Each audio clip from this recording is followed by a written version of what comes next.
جمہوری، قومی، ملی اور سماجی حق۔ ووٹ ہمارے پاس ایک طاقت کی شکل میں ہتھیار ہے۔ ووٹ کا اگر ہم صحیح استعمال کر لیتے ہیں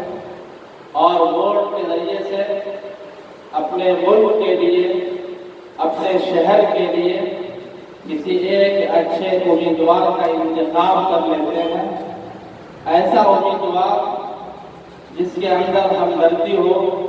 جس کے اندر بھائی چارگی ہو، جس کے اندر محبت و الفت ہو،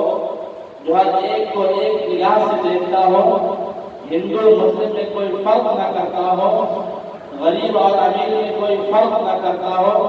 چھوٹے اور بڑے میں کوئی فرق نہ کرتا ہو، ایسے امیدوار کا انتخاب کرنا ہم سب کی ذمہ داری ہے، خواہ وہ مسلم ہو یا نان مسلم ہو یا عیسائی ہو یا کسی مذہب کے ماننے والا ہو، امیر ہو یا غریب ہو، پڑھا لکھا ہو یا ان پڑھ ہو، ہر ایک کی ذمہ داری ہے کہ ہم اپنے ووٹ کے ذریعے سے ایک ایسے امیدوار، ایک ایسے انسان کا انتخاب کریں جو ہم سب کے لیے مفید ہو۔ چونکہ اس وقت کے حالات ہمارے سامنے موجود، ہمیں بلا وجہ مسجد اور مندر کے گھروں میں پھنسا دیا گیا، الجھا دیا گیا،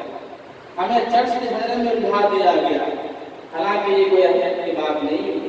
میرے محترم بزرگوں اور دوستوں، مسجد اور مندر کا جو مسئلہ ہے وہ الگ ہے،